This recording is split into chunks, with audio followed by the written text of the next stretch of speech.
back to my film and TV channel. You're all staying safe and well. We're going to have a look at what it's classed as a romantic comedy drama, but it's perhaps a little bit more or less than that in theory, but that's what we have to go with. 3 episodes, and it's on Itvx as I'm recording this on the 23rd of March 2023, so all scores and any comments are as at that date. So we're going to have a look at something called You and Me. Please, if you are new to the channel, push that subscribe button. It'd be great to have you on board. Spread the word. Film reviews, TV drama reviews, series reviews like this, information vlogs, the odd quiz thrown in from time to time as well to lighten things up. Not that these reviews are depressing or anything like that. Sometimes the films may be a little bit, but yeah, we try and inform and entertain where I can. And please, if you are pushing buttons, if you can press that little like button. I'm trying to get up to about 15 likes. It's not a massive target, but sometimes it proves difficult. So if you can help me towards that target of 15 likes, thumbs up, I'll be much appreciated. Right, this You and Me on ITVX. And it's a romantic comedy drama, as I said, about finding love when you least expect it. 3 people who experience tragedies they feel they will never overcome. Can they find hope and love again in the future, or will the past always hold them back? Well, we'll have to see. Does this 3-episode drama tell us? Well, we'll have to see, won't we? What do we think? Internet Movie Database, Joe Public, 6.5 out of 10. That's not bad, but only 261 reviews of them doing this, and that would normally drop. Of course, you're going to get the film. You're going to get the film. What's the word? The actors. You're going to get the electricians. You're going to get everyone connected with the film, putting good scores on Internet Movie Database. You don't have to prove. You don't have to verify anything. Easy to sign up. So I always think that scores when it's early days is a little bit high. So I think that will come down a little bit over the weeks and months and years to come. And just someone on Internet Movie Database, someone called Melons. That's the handle. Just a little summing up what they said. This is not what you think it is, which I think is pretty well put. So I'll just read out what they say. There is no comedy here. There's not even a whole lot of romance. This is a drama about humans and how they live with grief. As someone who lives with a real debilitating grief, it has some very well-written parts, and I enjoyed how it played out across multiple timelines. The storytelling is well done.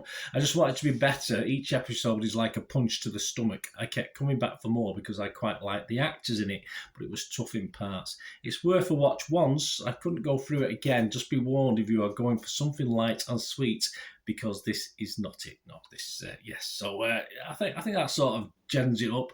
Other Internet Movie Database users, headlines, engaging, tragic and heartwarming, said one. Someone else said tragedy and romance, loved it. Another one said enjoyable romantic drama with some dark twists. And yes, there's always negative, as there is in anything. 3 hours you'll never get back, said someone else. So we've heard that before. I've got a critic. There's not many critics reviews on this one.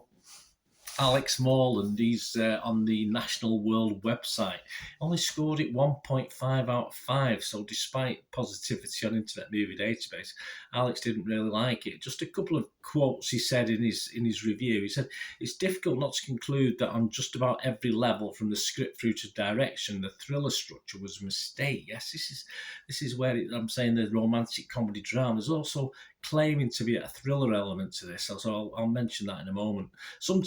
He goes on to say, sometimes to describe something as emotionally manipulative can feel like a facile criticism. Every story is deliberately constructed to elicit a response, or to put it another way, to manipulate emotions. Few, though, are quite so transparent about that as this show is. It starts to feel like You and Me's most damning flaw. Not only is it wildly emotionally manipulative, it's bad at it too. So not liked. So well, what about me? If I was to give this a Rotten Tomatoes rating, you've only got fresh and rotten, I would come down on the side of fresh. If I was to go on Metacritic and give it a positive, mixed or negative response, I would give this a mixed response personally for me. And Internet Movie Database, I'd give it a rating out of 10. I would simply give it, just underneath. If you watch my vlogs, 6 is my basic watchable score. Anything less than that has its moments where it's disappointing. So I'm just going to give this a 5.5 out of 10. Not a disaster. Anything from 5 plus at least is watchable, and some people will get a lot more out of it than I have. But 5.5 out of 10 is my score. And just a quick word on what my thoughts are. The comedy is subtle. It's not in your face. It's not laugh out loud, particularly comedy, and it's okay for me. It worked fine for me. I quite like the little comedic elements of people meeting people and getting to know each other, and there's always a bit of fun to be had with that. But this is more really the trials and tribulations of relationships of people who are still struggling to come to terms with previous tragedy in their lives.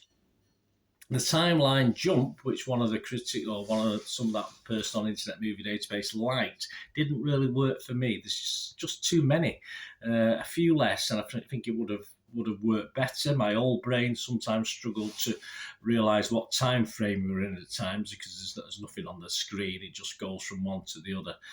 It did spoil it just a little bit for me. The thriller element, yeah, the writer claims that he tried to put a thriller theme into the series. It does work on that basis very rarely, in my opinion. It all sort of falls apart for me, mainly because of the male lead. Now, many have praised Harry Lort's performance as Ben, but to be honest, I just found him very, very annoying for most of the 3 episodes.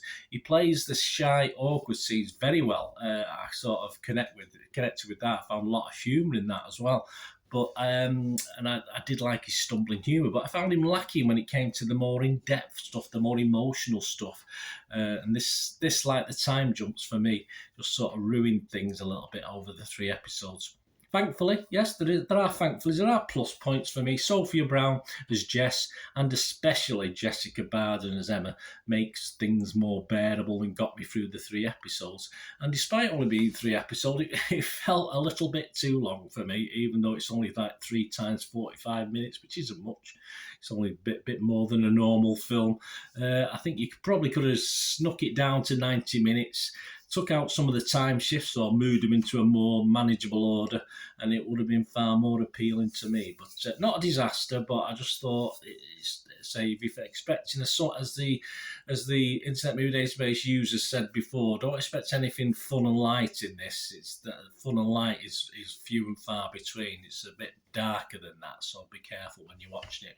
If you just want a rom-com, this probably isn't what you're after. But it's not a disaster. It's okay, but a lot about it I didn't like. Thanks for watching, guys. Let me know what you think. It'd be great to hear from you. Until we meet again, that's one thing, don't I? Please stay safe, everyone. Bye for now.